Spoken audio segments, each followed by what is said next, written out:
students. This is the grammar exercises of the unit The White Lamb, and this is unit number 9 in your first year English textbook.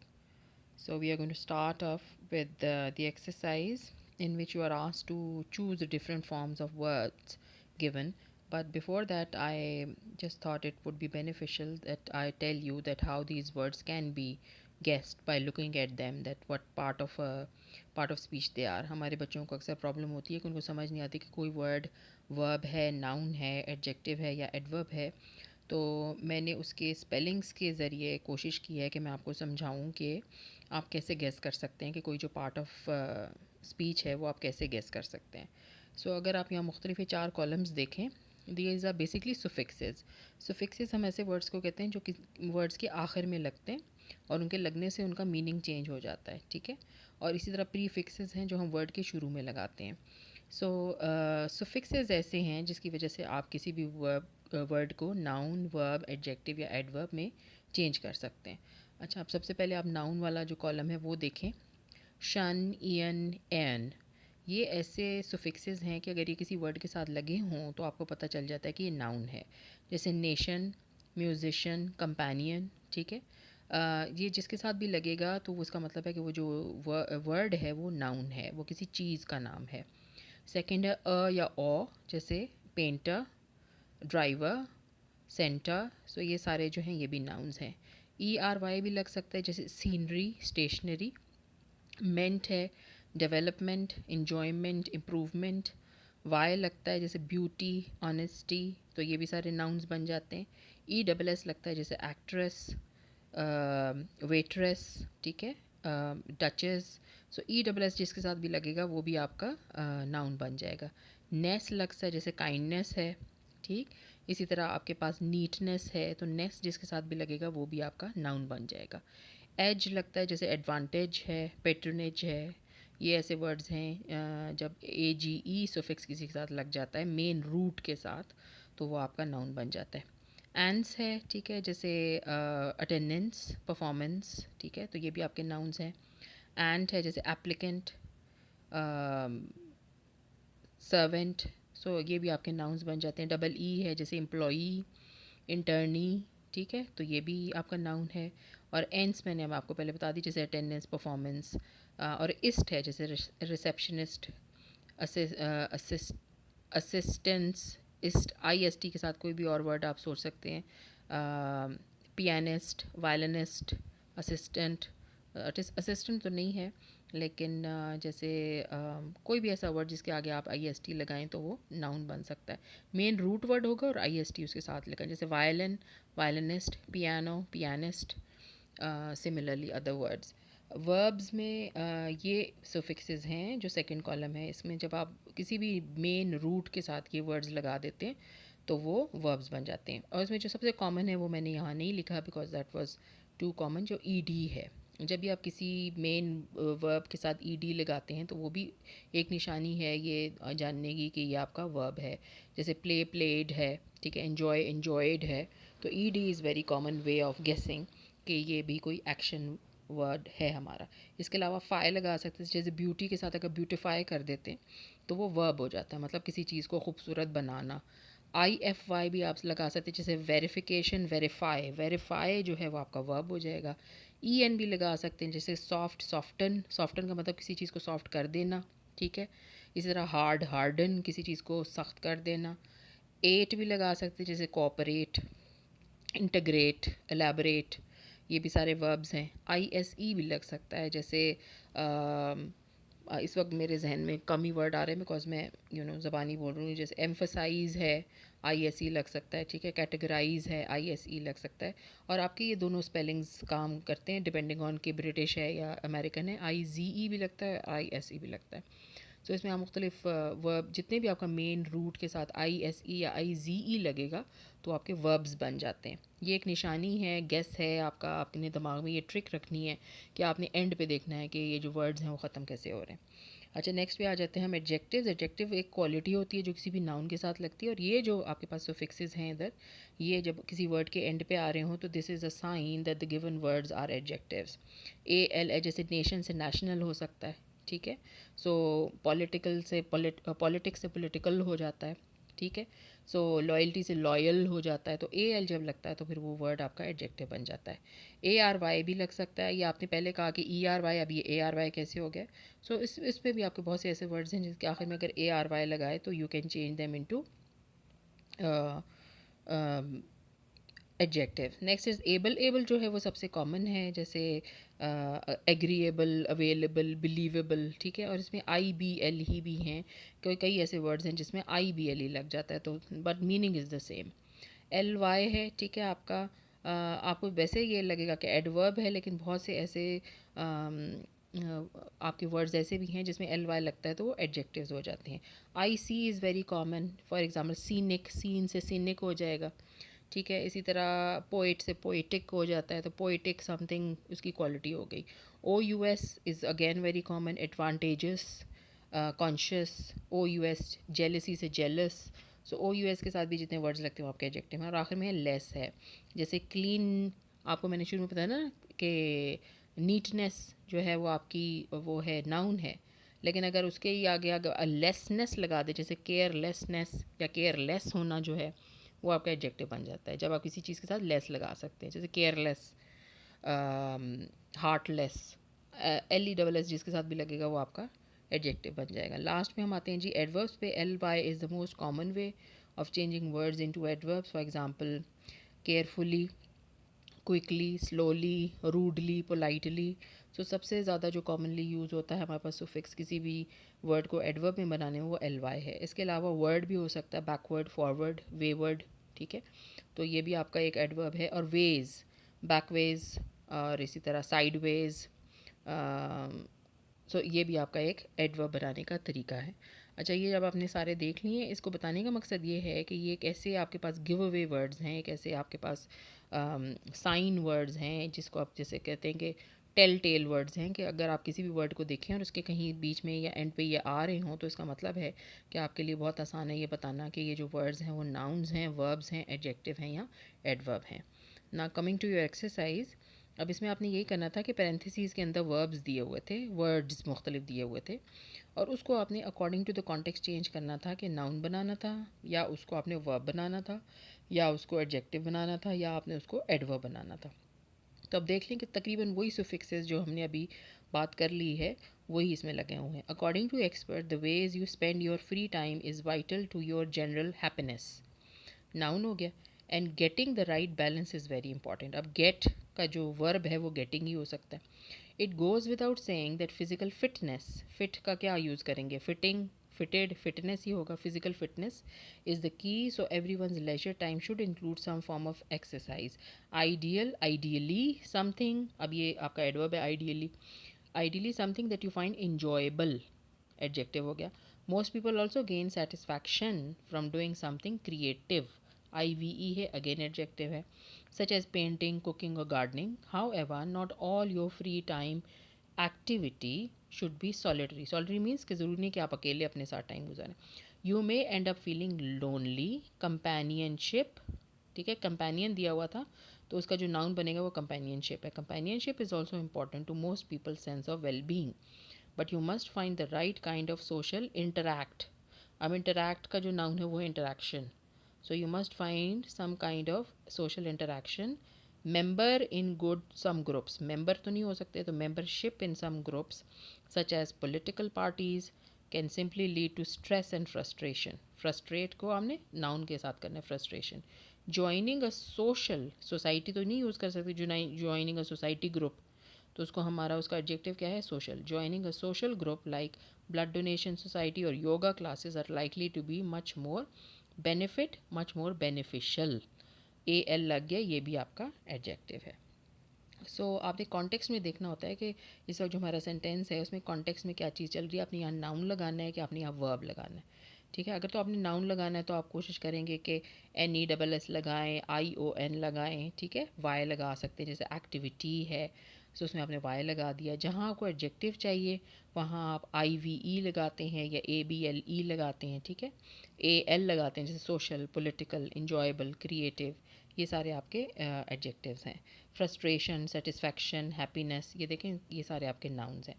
लेकिन जहाँ आपने adverbs लगाने हैं वहाँ L Y लगा देंगे, जैसे आइडियली, ठीक है। So these are different ways in which you can change words into different parts of speech. So ये हो गया आपकी दूसरी एक्सरसाइज जो थी वो आपकी। अब यही मैंने आपको नाउन सफिक्सेस मज़ीद एक्सप्लेन कर दिए। अगर आपने और अपनी नॉलेज बढ़ानी तो आप देख सकते हैं। ये नाउन सफिक्सेस हैं आपके। अब जब भी आप ये ब्लू में जो वर्ड्स हैं ये किसी वर्ड्स के साथ लगाएंगे तो आपके नाउन्स बन जाएंगे। ये आपके एडजेक्टिव सफिक्सेस हैं, ठीक है, इससे भी आप हेल्प ले सकते हैं। ये आपके एडवर्ब सुफिक्सेस हैं, L Y, W R D, W A Y S, ठीक है, साइडवेज है। तो ये आपके सुफिक्सेस हो गए। अच्छा जी, हम नेक्स्ट एक्सरसाइज पे आ जाते हैं। ये है आपकी ट्रांजिटिव एंड इंट्रांजिटिव वर्ब्स, ठीक है। ये आपका बहुत पहले का टॉपिक है, 6, 7, 8 से भी आप ये लोग कर रहे हैं, फिर 9, 10 में दोबारा आया था। और इसमें आपने बताना होता है कि ट्रांजिटिव और इंट्रांजिटिव में डिफरेंस क्या है। ट्रांजिटिव वर्ब्स जो हैं उनको एक ऑब्जेक्ट चाहिए होता है। For example I bot. अब बॉट ऐसा वर्ब है जिसको साथ कोई ऑब्जेक्ट चाहिए कि आपने क्या ख़रीदा, ठीक है। सो बेसिकली जो आपके ऑब्जेक्ट हैं वो आपको बताते हैं व्हाट। आई बॉट, तो आपका क्वेश्चन होना चाहिए कि भाई क्या है इसके साथ, ये इनकम्प्लीट इन्फॉर्मेशन है तो आप बताएंगे आपने क्या ख़रीदा, आई बॉट अ कार। दूसरा इसकी एक निशानी ये है कि जितने आपके ट्रांजिटिव वर्ब्स होते हैं वो आपके पैसिव वॉइस में भी चेंज हो सकते हैं। For example I bought a car was bought by me.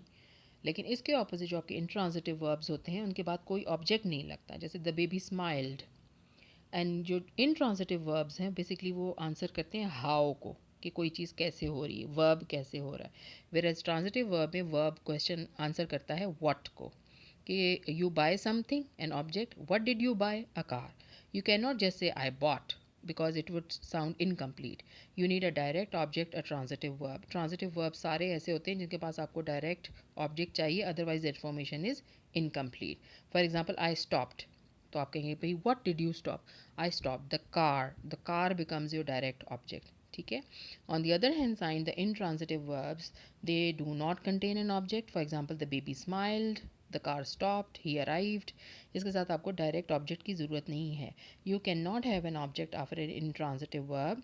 You can not smile something, ठीक है। सो हमका ऑब्जेक्ट हमेशा याद रखें, ऑब्जेक्ट जो है वो कोई नाउन होता है, किसी कोई प्लेस, पर्सन या थिंग होता है। लेकिन आप इन वर्ब्स के साथ स्माइल नहीं स्माइल के साथ फॉर एग्जांपल कोई आप नाउन नहीं लगा सकते। ही smiled what, he smiled him, he smiled her, he smiled the car. I mean ये तो नहीं हो सकता। तो स्माइल्ड ऐसा वर्ब है जिसके साथ कोई ऑब्जेक्ट नहीं लगता।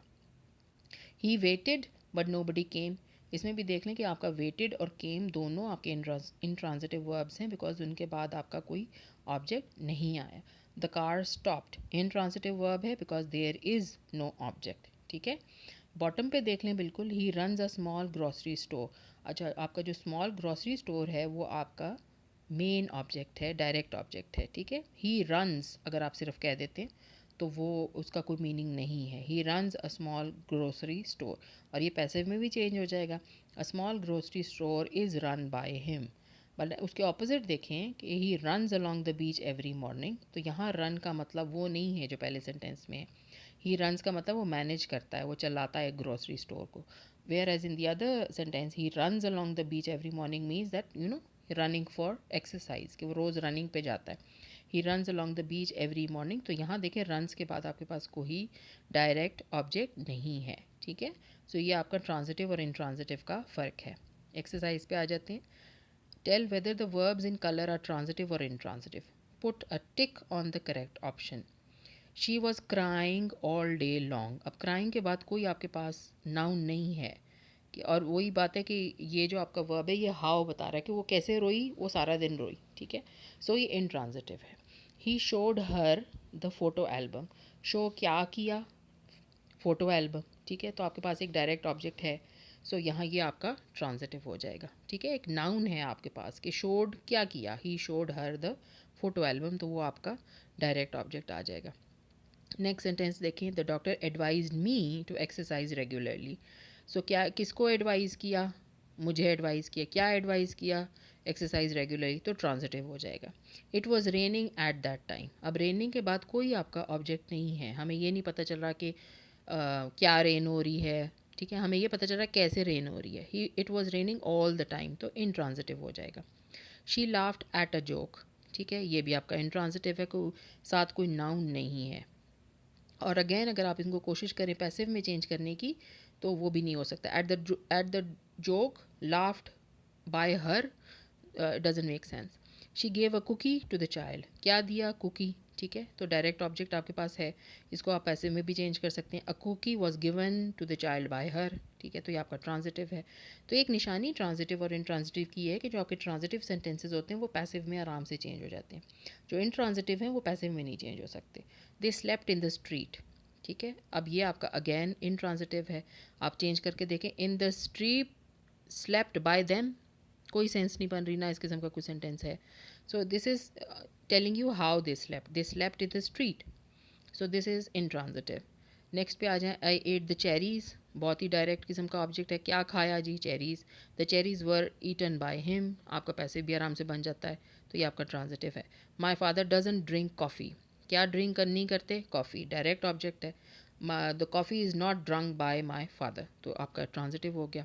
ही always keeps his money in a wallet, क्या चीज़ रखता है जी, मनी, तो डायरेक्ट ऑब्जेक्ट आपके पास है, तो आप कहेंगे his money is not kept in the wallet by him, आराम से आप इसको पैसे में भी बना सकते हैं। सो ये इसकी मेन ट्रिक है फाइंड आउट करने की कि वेदर दिस इज़ ट्रांजिटिव और इनट्रांजिटिव। आपने ये देखना होता है कि जो वर्ब है उसके बाद कोई नाउन आ रहा है कि नहीं आ रहा, और जो वर्ब है वो डायरेक्टली उस नाउन पे अप्लाई हो रहा है या नहीं हो रहा। अगर डायरेक्टली अप्लाई हो रहा है, व्हाट को आंसर कर रहा है, तो आपका ट्रांजिटिव वर्ब है। अगर वो हाउ को आंसर कर रहा है तो वो आपका इंट्रांजिटिव वर्ब है। और अगर कोई डायरेक्ट ऑब्जेक्ट उसके बाद नहीं है, जैसे एट दैट टाइम और थ्रू आउट द डे, ठीक है, इन द स्ट्रीट, ये कोई आपके पास नाउन्स नहीं है, सो दे आर इंट्रांजिटिव। अच्छा, लास्ट एक्सरसाइज है, tell whether the verb in the following sentences are transitive और intransitive, then use these verbs in your own sentences. Sentences तो आप खुद बनाएंगे, हम देख लेते हैं कि जी क्या है। सम एंड्स फाइट फियर्सली, अब फाइट के बाद फियर्सली आ रहा है, फियर्सली एडवर्ब है, तो वो कोई ऑब्जेक्ट नहीं है, तो ये आपका इंट्रांजिटिव होगा। The explosion sank the ship, explosion ने सैंक क्या किया, सैंक शिप को, तो इसको पैसे में भी कर सकते हैं। The ship was sunk by the explosion, तो ये आपका ट्रांजिटिव है, सैंक आपका ट्रांजिटिव है। He speaks loudly, spoke loudly, sorry, ये भी पहले जुमले की तरह है कि स्पोक आपके वर्ब के बाद एडवर्ब आ गया है, तो ये आपका इंट्रांजिटिव होगा। Boil the water, let the water be boiled, तो ये आपका ट्रांजिटिव हो जाएगा। बॉयल क्या करना है जी, वाटर को, तो आपके पास डायरेक्ट ऑब्जेक्ट है। The horse kicked the boy, किसको किक किया जी, बॉय को। What was kicked, the boy was kicked, transitive है kicked. The watchman blew his whistle, क्या ब्लू की, हिज विसल, डायरेक्ट ऑब्जेक्ट है, ट्रांजिटिव है। He took shelter under a tree, sorry ये मैंने टी लिख दिया, ये भी इंट्रांजिटिव है। Under a tree is not your direct object, तो ये भी आपका इंट्रांजिटिव होगा। The bird sang sweetly, intransitive है। The fire burns brightly, intransitive है। Birds fly in the sky, intransitive है।